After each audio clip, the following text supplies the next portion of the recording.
പ്രിയപ്പെട്ട സുഹൃത്തുക്കളെ, ഈ വേദിയിൽ വന്നു ചേർന്നിട്ടുള്ള സമാന മനസ്കരായ സഹയാത്രികരെ, ഡോക്ടർ നന്ദകുമാറുമായിട്ടുള്ള സംഭാഷണമാണ്. ഇതിൻ്റെ വിഷയം ഭക്ഷണത്തിൻ്റെ ശാസ്ത്രം എന്നതാണ്. നമുക്കറിയാം, ഭക്ഷണവുമായിട്ട് ബന്ധപ്പെട്ട് മതത്തിൻ്റെ അന്ധവിശ്വാസങ്ങളുടെ അതേ നിലവാരത്തിൽ തന്നെയുള്ള, അതേ ആധിപത്യത്തിലുള്ള മാതിരിയുള്ള തന്നെ അന്ധവിശ്വാസങ്ങളുണ്ട്. ഭക്ഷണ അന്ധവിശ്വാസങ്ങൾ അത്രമാത്രം നമ്മുടെ സമൂഹത്തിലുണ്ട്. ഇതിന് നമുക്ക് ഭക്ഷണ മിത്തെന്നോ അല്ലെങ്കിൽ ഭക്ഷണ അന്ധവിശ്വാസമോ എന്നോ പറയാം. പലതരം അന്ധവിശ്വാസങ്ങളും ദോഷകരമല്ല എന്നുള്ള രീതിയിൽ നമുക്ക് പരിഗണിക്കാമെങ്കിലും ഭക്ഷണത്തിൻ്റെ കാര്യത്തിൽ അതിനെ അത്ര നിസ്സാരമായിട്ട് നമുക്ക് കാണാൻ കഴിയുന്നതല്ല. നമ്മുടെ നിത്യജീവിതത്തിലെ ബാധിക്കുന്നതാണ്. അപ്രകാരം തന്നെ നമ്മുടെ ആരോഗ്യത്തെ ബാധിക്കുന്നതാണ്, ജീവിതത്തെ ബാധിക്കുന്നതാണ്. ഇത്തരത്തിലുള്ള വിഷയങ്ങളെ ഒന്ന് പരാമർശിച്ചുകൊണ്ടുള്ള ഒരു സംവാദമായി ഇത് മാറാൻ നമ്മൾ ഇവിടെ ശ്രമിക്കുന്നതാണ്. ആദ്യമായിട്ട് എനിക്ക് ഡോക്ടറിനോട് ചോദിക്കാനുള്ളത് അല്ലെങ്കിൽ സംസാരിക്കാനുള്ളത്, നമ്മുടെ ഈ പ്രഭാത ഭക്ഷണം നമ്മൾ പറയുന്നത് തന്നെ കാപ്പി കുടിച്ചോ എന്നാണ് ചോദിക്കുന്നത്. കാപ്പി വളരെ ലൈറ്റായിട്ടുള്ള ഫുഡ് എന്നാണ് നമ്മൾ ഉദ്ദേശിക്കുന്നത്. കാപ്പി കുടിക്കുക എന്നുള്ള ഒരു ലാഘവ ബുദ്ധിയോടുകൂടി ചോദിക്കുന്ന ഒരു ചോദ്യമാണത്. നമ്മൾ ഹെവി ആയിട്ടുള്ള മീലപ്പോൾ എടുക്കുന്നില്ല, ഹെവി ആയിട്ടുള്ള ആഹാരമല്ല എടുക്കുന്നത്. എന്നാൽ മറ്റു ചില പ്രദേശങ്ങളിൽ, പ്രത്യേകിച്ച് പാശ്ചാത്യ നാടുകളിൽ, അവിടെ ബ്രേക്ക്ഫാസ്റ്റ് വളരെ സ്ട്രോങ് ആണ്, വളരെ റിച്ചായിട്ടുള്ള ഒരു ഫുഡാണ്. ഒരു ദിവസം സ്റ്റാർട്ട് ചെയ്യുന്നത് വളരെ സമ്പന്നമായ വിഭവങ്ങളുള്ള ആഹാരവുമായിട്ടാണ്. ഇതിലൊരു ശാസ്ത്രീയത ഉണ്ടെന്ന് നമുക്ക് തോന്നുന്നു, അല്ലെങ്കിൽ നമുക്കങ്ങനെ കരുതാം. ഈ ഒരു ദിനത്തിലെ ആദ്യത്തെ ആഹാരം, first meal of the day, അത് ഏതായിരിക്കാം നല്ലത്? ഈ പറഞ്ഞതുപോലെ നമ്മുടെ മാതിരിയുള്ള ഇഡ്ഡലിയും സാമ്പാറും ചായയും ചേർന്ന ഒരു ലഘു ആഹാരമാണോ, അതോ യൂറോപ്യൻ രീതിയിലുള്ള വിഭവസമ്പന്നമായ ബ്രെഡും ചീസും ഇറച്ചിയും എല്ലാം ചേർന്നുള്ള ഒന്നാണോ? ഡോക്ടറിൻ്റെ വീക്ഷണം എന്താണ് ഇതിനകത്ത്? നമസ്കാരം.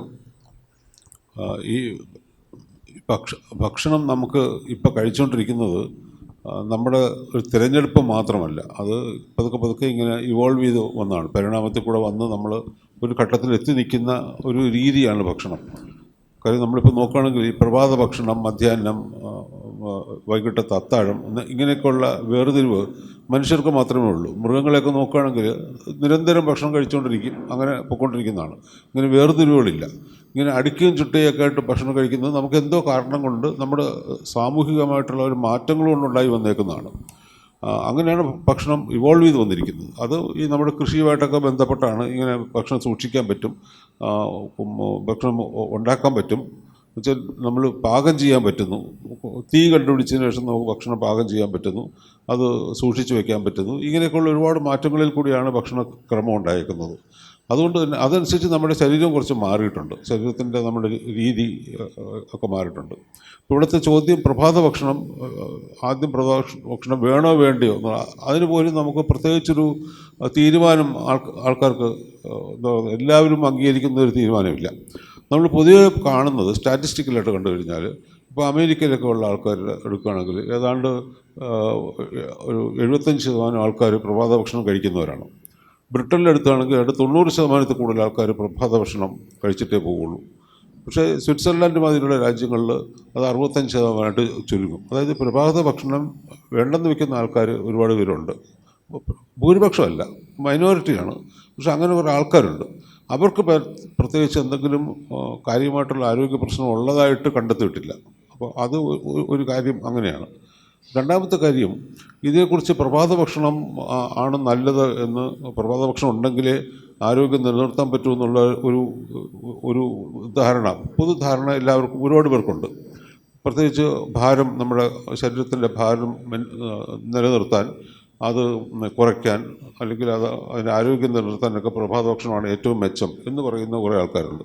അവിടെയും ശാസ്ത്രം അങ്ങ് പൂർണ്ണമായിട്ട് എവിടെയാണെന്ന് പറയാൻ പറ്റത്തില്ല. കാരണം എന്ന് വെച്ചാൽ പ്രഭാതഭക്ഷണം കഴിക്കുന്ന ആൾക്കാരിൽ ഈ വെയിറ്റ് ശരീരഭാരം കുറയ്ക്കാൻ സഹായിക്കുന്നു എന്നൊക്കെയുള്ളതിന് ഒരുപാട് തെളിവുകളുണ്ട്. അതേസമയം വണ്ണം കൂടുതലുള്ള ആൾക്കാരിൽ നടത്തിയ പഠനങ്ങൾ ഇതങ്ങനെ വേണമെന്നില്ല എന്നാണ്. കാരണം എപ്പോഴും പ്രഭാതഭക്ഷണം കഴിക്കുന്ന ആൾക്കാർ കാണുന്ന പെരുമാറ്റ രീതികളുണ്ട്, അത് നമ്മൾ പഠിക്കുന്നില്ല. പ്രഭാതഭക്ഷണം ശരിക്കും കഴിക്കുന്ന ആൾക്കാരിലുള്ള പെരുമാറ്റ രീതി എന്ന് പറയുന്നത് അവർ പൊതുവെ ആരോഗ്യത്തിൽ ശ്രദ്ധിക്കുന്ന ആൾക്കാരാണ്. പ്രഭാതഭക്ഷണം കഴിക്കാത്ത ആൾക്കാരാണെങ്കിൽ അവർ പൊതുവെ ആഹാരത്തിൽ ശ്രദ്ധിക്കാത്ത, അതുകൊണ്ട് പെരുമാറ്റ രീതി അതും പ്രധാനപ്പെട്ട ഒരു കാര്യമാണ്, നമ്മൾ എങ്ങനെ പെരുമാറുന്നു. അത് കാരണം ഈ ജൂറി ഈസ് ഔട്ട് എന്ന് പറയുന്ന മാതിരിയാണ്, ഇത് കൃത്യമായിട്ട് പറയാൻ പറ്റത്തില്ല. പക്ഷെ ഒരു കാര്യം പറയാം, ഈ പ്രഭാതഭക്ഷണം കഴിക്കുന്ന ആൾക്കാർക്ക് ഒരുതരം ഫുഡ് ഡിസിപ്ലിൻ ഉണ്ടാകുകയാണെങ്കിൽ അത് നല്ലതാണ്, തീർച്ചയായിട്ടും നല്ലതാണ്. രണ്ടാമത്തെ ഈ ചോദ്യത്തിൻ്റെ അകത്തുള്ള മറ്റൊരു ഭാഗം, ഈ പ്രഭാതഭക്ഷണം ഇന്ത്യയിൽ, നമ്മൾ കേരളത്തിൽ പ്രത്യേകിച്ച് കഴിക്കുന്ന ആൾക്കാരുടെ ഭക്ഷണം പൊതുവെ ലൈറ്റായിട്ടുള്ള ഭക്ഷണമാണ്. അതാണ് കാപ്പി കുടിച്ചതെന്ന് ചോദിക്കുന്നു എന്ന് പറയുന്നത്. അതിൽ ആ രീതിയിൽ നോക്കുമ്പോൾ പ്രധാനപ്പെട്ട ഒരു ചോദ്യമാണ്. നമ്മൾ കഴിക്കുന്നത് ദോശ, ഇഡ്ഡലി അല്ലെങ്കിൽ കഞ്ഞി, ഉപ്പുമാവ് അങ്ങനെയുള്ളതാണ്. ഇതിൻ്റെ അകത്ത് നമുക്ക് ആവശ്യമുള്ള ഘടകങ്ങൾ എത്രയുണ്ടെന്നുള്ളതാണ് അതിൻ്റെ അകത്തൊപ്പം പ്രസക്തമായിട്ടുള്ളൊരു ചോദ്യം. അതാണ് നമ്മുടെ ശരീരത്തിൻ്റെ ആരോഗ്യം നിലനിർത്താനായിട്ടുള്ള പ്രഭാതഭക്ഷണത്തിൽ ഊർജ്ജം ആവശ്യമുണ്ട്. കാര്യം രാവിലെ തൊട്ടാണല്ലോ എല്ലാവരും ജോലി ചെയ്യുന്നത്. പ്രത്യേകിച്ചും ശാരീരികമായിട്ടുള്ള അധ്വാനം ഉള്ള ജോലി ചെയ്യുന്ന ആൾക്കാർക്ക് സ്റ്റാർച്ച് ആവശ്യമുണ്ട്, അല്ലെങ്കിൽ കാർബോഹൈഡ്രേറ്റ് ആവശ്യമുണ്ട്. അത് പ്രഭാതഭക്ഷണത്താണ് കിട്ടുന്നത്. രണ്ടാമത്തെ പ്രശ്നം എന്ന് പറയുന്നത്, ഈ ശരീരത്തിനും കൊണ്ട് അധ്വാനിക്കുന്ന ആൾക്കാർ തന്നെ അവർക്ക് തന്നെ പ്രോട്ടീൻ ആവശ്യമുണ്ട്. അതായത് ഓരോ അധ്വാനം കഴിയുമ്പോഴും നമ്മുടെ മാംസപേശികൾക്കൊക്കെ ചെറിയ കേടുപാടുകളുണ്ടാകും. ഇത് നിലനിർത്താനുണ്ട്, ഇത് മെയിൻറ്റെയിൻ ചെയ്യാനായിട്ട് ഒരു മെയിൻ്റനൻസ് നടത്താൻ വേണ്ടി നമുക്ക് പ്രോട്ടീൻ ആവശ്യമുണ്ട്. ഈ പ്രോട്ടീൻ അതിൽ നിന്ന് കിട്ടുന്നുണ്ടോ ഇല്ലയോ എന്നുള്ളതാണ് രണ്ടാമത്തെ ചോദ്യം. മൂന്നാമത്തെ ചോദ്യം എന്ന് പറയുന്നത്, പൊതുവെ പറഞ്ഞ പ്രഭാത ഭക്ഷണത്തിൻ്റെ അകത്ത് കൂടെയാണ് നമുക്ക് ബാക്കിയുള്ള ന്യൂട്രിയൻസ്, ഇപ്പോൾ ഈ സൂക്ഷ്മ പോഷകങ്ങൾ, മൈക്രോ ന്യൂട്രിയൻസ് എന്ന് പറയുന്നത്, അത് കിട്ടേണ്ടത്. അപ്പോൾ ഈ ദോശ, ഇഡ്ഡലി, പുട്ട് എന്നൊക്കെ പറയുന്നതിൻ്റെ അകത്ത് ഇത് കിട്ടത്തില്ല. അതിൻ്റെ അകത്തുള്ള കാർബോഹൈഡ്രേറ്റ് ഉണ്ട്. അപ്പോൾ അതുകൊണ്ട് ഒരു പ്രോട്ടീൻ കാർബോഹൈഡ്രേറ്റ് മിക്സ്ചറായിട്ട് നമ്മൾ ഭക്ഷണത്തിനെ ഡിസൈൻ ചെയ്യുകയാണെങ്കിൽ അതാണ് നല്ലത്. അവിടെയാണ് ഈ പാശ്ചാത്യരുടെ ഭക്ഷണത്തിൻ്റെ അകത്ത് അവർക്ക് പ്രഭാത ഭക്ഷണം എന്ന് പറഞ്ഞാൽ കുറച്ച് ഫ്രൂട്ടുണ്ട്, പഴവർഗ്ഗത്തിൽ കുറച്ചുണ്ട്, കുറച്ച് വെജിറ്റബിൾ ഉണ്ടാവും, കുറച്ച് ഈ സ്റ്റാർച്ച്, ബ്രേക്ക്ഫാസ്റ്റ് സീരിയൽ എന്ന് പറഞ്ഞുകൊണ്ടുള്ള, അതാണ് അവർ കൂടുതൽ ഇപ്പോൾ ഉപയോഗിക്കുന്നത്. ബ്രേക്ക്ഫാസ്റ്റ് സീരിയൽ ലോകത്ത് എല്ലായിടത്തും കിട്ടുന്നതെല്ലാം തന്നെ ഫോർട്ടിഫൈഡ് ആണ്. മറ്റ് വൈറ്റമിൻസും മിനറൽസും കൂടെ ഫോർട്ടിഫൈ ചെയ്ത് കിട്ടുന്നതാണ്. അപ്പോൾ ഒരുപാട് മൈക്രോ ന്യൂട്രിയൻസും ഈ അങ്ങനെയുള്ള കാര്യങ്ങളൊക്കെ, അതിൻ്റെ വൈറ്റമിൻസും ഒക്കെ അത് ഫോർട്ടിഫൈ ചെയ്തിട്ടുണ്ട്, അത് നമുക്ക് കിട്ടും. അപ്പോൾ അങ്ങനെ അത് കുറച്ചുകൂടെ മെച്ചപ്പെട്ട ആഹാരത്തിലേക്ക് അവർ മാറിയിട്ടുണ്ട്. ഇപ്പം നമ്മൾ ഇപ്പോഴും ഈ പുട്ട് എന്നൊക്കെ പറഞ്ഞിട്ടിരിക്കുന്നതാണ്. അപ്പോൾ ഇവിടെ തന്നെ പല ആൾക്കാരും ഈ പുട്ട് മാത്രമല്ല, ഇടിയപ്പം, പുട്ട് എന്നൊക്കെ പറയുന്നത് എസെൻഷ്യലി സ്റ്റാർച്ചാണ്. അതിൻ്റെ അകത്തുള്ള പ്രോട്ടീൻ കണ്ടൻറ്റ് വളരെ കുറവാണ്. അപ്പോൾ അതിന് സ്റ്റാർച്ചും അകത്ത് പ്രോട്ടീനും കൂടെ ചേരുന്ന അതിൻ്റെ കടല ചേർക്കുക, അല്ലെങ്കിൽ ഇഡ്ഡലി ദോശയ്ക്കകത്തൊക്കെ ഉള്ള ഉഴുന്നിൻ്റെ അളവ് കൂട്ടുക, പിന്നെ അതിൻ്റെ അകത്ത് പ്രോട്ടീൻ സോഴ്സ് വേറെണ്ണം കൂടെ ചേർക്കുക, കുറച്ച് ഫ്രൂട്ട് ചേർക്കുക, കുറച്ച് ഈ സീരിയൽസ്, മറ്റേ വെജിറ്റബിൾ ചേർക്കുക. ഇങ്ങനെയൊക്കെ ചേർക്കുമ്പോഴത്തേക്ക് നമുക്ക് ഈ ഫൈബറും അതും ഇതൊക്കെ കയറുന്ന ഘടകങ്ങൾ കിട്ടും. അപ്പോൾ ആ രീതിയിലേക്ക് നമുക്ക് ഹെൽത്തി ഫുഡിലേക്ക് മാറാൻ പറ്റും. നമ്മൾ റെക്കമെൻഡ് ചെയ്യുന്നത് അങ്ങനത്തെ ഒരു ഫുഡ് പ്രാക്ടീസാണ്. പക്ഷേ ഇത് പ്രാക്ടീസാണ്, നമുക്കിപ്പോൾ ഒരാൾ ഇങ്ങനെ ചെയ്യണമെന്ന് പറയാൻ പറ്റത്തില്ല. കാരണം അതിൻ്റെ അകത്ത് ടേസ്റ്റ്, ഫുഡെന്ന് പറഞ്ഞാൽ ഭക്ഷണം കഴിക്കുന്ന മാത്രമല്ല, അതിൻ്റെ അകത്ത് ഒന്നിച്ചിരുന്ന് കഴിക്കുന്ന, ആസ്വദിക്കുന്ന രീതി, 3-4 പേര് ചേർന്നിരുന്ന് ഭക്ഷണം തയ്യാറാക്കുന്ന രീതി, പിന്നെ അത് പ്രിസർവ് ചെയ്യുന്ന രീതി, അതിൻ്റെ ഷെൽഫ് ലൈഫ്, ഇങ്ങനെ ഒരുപാട് കാര്യങ്ങൾ അതിനകത്ത് വന്നിട്ടുണ്ട്. കേരളത്തിലെ പല ആഹാരങ്ങളുടെ ഷെൽഫ് ലൈഫ് വളരെ കുറവാണ്. ഇപ്പോൾ രാവിലെ 8 മണിക്ക് ഉണ്ടാക്കുന്ന ദോശ 12 മണിയാകുമ്പോൾ പിന്നെ അതിൻ്റെ ടേസ്റ്റ് നഷ്ടപ്പെട്ടു പോകും. അപ്പോൾ അങ്ങനത്തെയൊക്കെ പ്രശ്നമുണ്ട്. ഇതെല്ലാം കൂടി ചേർത്താണ് ഒരു ഫുഡിൻ്റെ സാമൂഹിക പെരുമാറ്റ രീതി ഉണ്ടായി വരുന്നത്. അപ്പോൾ ഇത് കൂടെ നമുക്ക് മനസ്സിൽ വെക്കണം. തീർച്ചയായിട്ടും നമുക്ക് കുറച്ച് കാർബോഹൈഡ്രേറ്റ് വേണം, അതോടൊപ്പം തന്നെ കുറച്ച് പ്രോട്ടീൻ വേണം, കുറച്ച് മൈക്രോ ന്യൂട്രിയൻസ് വേണം, കുറച്ച് ഫൈബർ വേണം, കുറേ വൈറ്റമിൻസ് വേണം. ഇതുള്ള ഫുഡാണ് എപ്പോഴും നല്ലത്. പ്രത്യേകിച്ച് സൗത്ത് ഇന്ത്യയിൽ ആളുകളുടെ ഒരു പ്രധാനപ്പെട്ട ഭക്ഷണത്തിൻ്റെ ഭാഗമായിട്ട് വരുന്ന ഇഡ്ഡലി, ദോശ എന്നുള്ളത്, ഇതൊക്കെ ഫെർമെൻറ്റഡ് ആയിട്ടുള്ള പുളിപ്പിച്ച മാവ് ഉപയോഗിച്ച് ചെയ്യുന്നതാണ്.